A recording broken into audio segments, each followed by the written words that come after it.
మీరు రాజ్యం అనుకుంటారా? మీరు నల్గొండ జిల్లా అంటే ఇది శ్రమజీవుల జిల్లా. బడుగు బలహీన వర్గాలు ఉద్యమాలు చేసిన తుంగతుర్తి పోరాటాల గడ్డ. ఈ పోరాటాల గడ్డలో తెలంగాణ పోరుబిడ్డ మందుల స్వామి అంటాడు ఖబర్దార్.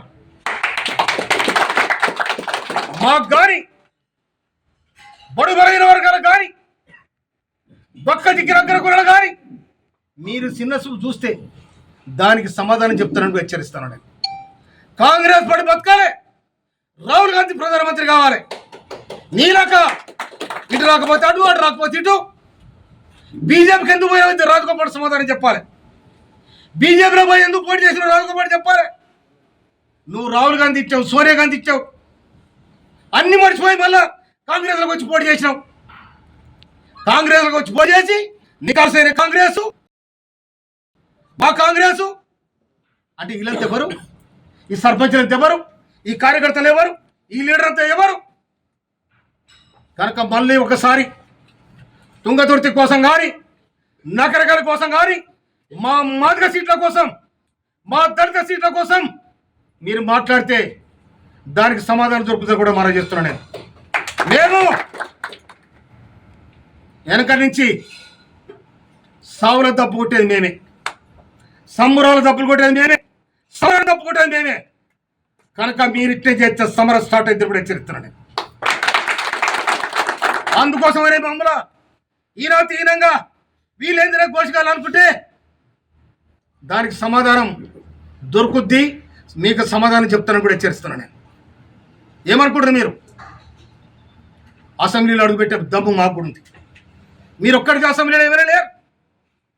మా సీటు మీద మీ పెత్తనం ఏంది? మా నియోజకవర్గం మీ పెత్తనం ఏంది? నువ్వు ఆనాడు పార్లమెంట్ సభ్యులుగా చేస్తే నువ్వు ఆనాడు పోయింది, కథం అయిపోయింది.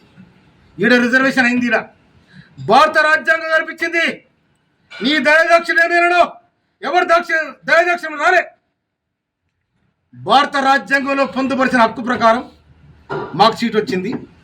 52,000 మేరతోని అన్నదమ్ములు, అక్క చెల్లెలు, యువతరం, రైతాంగం అందరు కలిసి ఒక తెలంగాణ ఉద్యమకారుడికి మనం ఓటేయాలంటే నాకు ఓటేసి బ్రహ్మాండమైన మెజార్టీ ఇచ్చాను.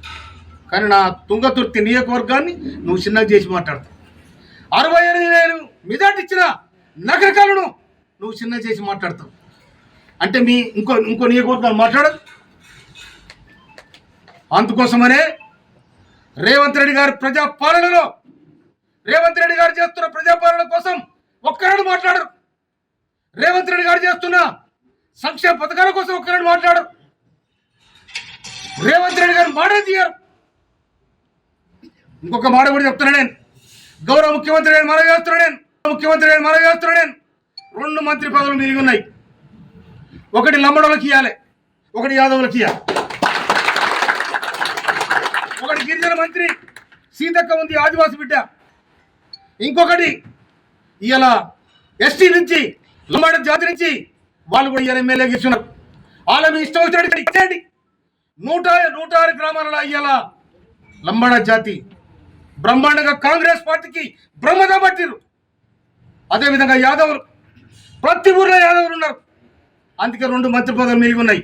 కనుక వాళ్ళకోటి ఇవ్వాలని చెప్పి నేను రాష్ట్ర ప్రభుత్వానికి, ముఖ్యమంత్రి గారికి, సోనియా గాంధీ గారికి, రాహుల్ గాంధీ గారికి, ఖర్గే గారికి నేను అప్పీల్ చేస్తా ఉన్నా. నేను ఇవాళ నన్ను ఈ నియోజకవర్గానికి నాకు చెప్పకుండా నా ప్రోటోకాల్ను, నా హక్కులను హరించినందుకు నేను ఖర్గేకు, రాహుల్ గాంధీ కూడా నేను కంప్లైంట్ చేస్తాను కూడా మనం చెప్తున్నాను. అందుకోసమనే నేను మీ కాళ్ళ చేతులలో కాలు పట్టుకొని నీళ్ళు పట్టుకొచ్చాడు కాదు.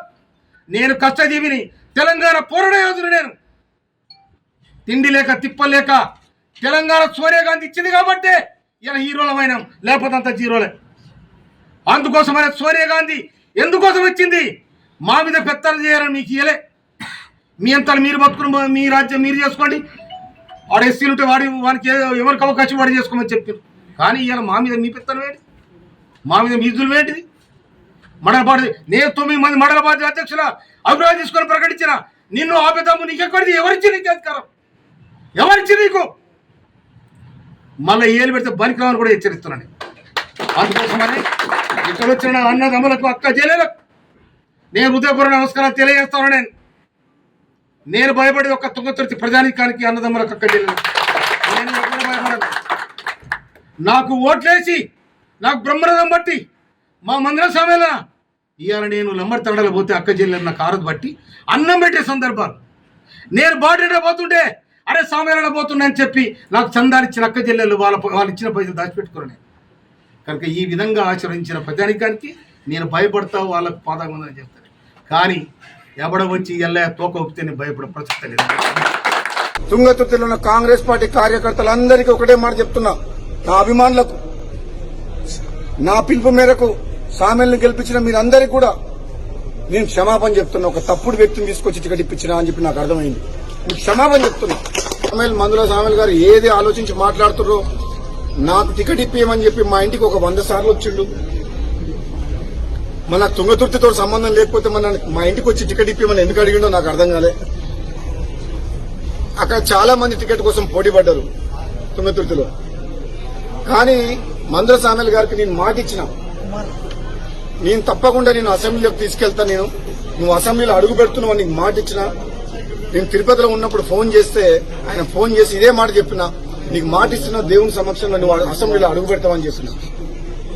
మాట ఇచ్చినట్టు నేను కాంగ్రెస్ పార్టీలో చేరినప్పుడు నేను అడిగిన 2 టికెట్లు బాన్స్వాడలో ఏనుగు రవీందర్ రెడ్డి గారికి, తుంగతుర్తిలో మందుల సామెల్ గారికి, ఈ 2 టికెట్లు కూడా నేనే అధిష్టానంతో మాట్లాడి నా టికెట్ తో పాటు వాళ్ళకి టికెట్ తీసుకొచ్చింది నేను. అదే కాకుండా ప్రచారం కూడా వ్యక్తిగతంగా నేను మున్గోడు ఎమ్మెల్యేగా వండుకుంటూ నకరికల్లు, తుంగతుర్తి, భువనగిరి, ఆలేరు, సూర్యాపేట ఈ నియోజకవర్గాల్లో నాకున్న తక్కువ సమయంలో కూడా వాళ్ళ గెలుపు కోసం నేను ప్రచారం చేసి వాళ్ళందరినీ కూడా గెలిపించిన. మొదటి నుంచి కాంగ్రెస్ పార్టీ నమ్ముకున్న కార్యకర్తలకు అన్యాయం జరగవద్దు అని చెప్పి గాంధీ భవన్ సాక్షిగా చెప్పినా, మళ్ళా ఇప్పుడు చెప్తున్నా, తుంగతుర్తి నగరకల్ కాదు రాష్ట్రం మొత్తంలో తెలంగాణలో ఉన్న కాంగ్రెస్ పార్టీ కార్యకర్తలను కాపాడుకోవాల్సిన బాధ్యత నాలాంటి వ్యక్తి మీద ఉన్నది.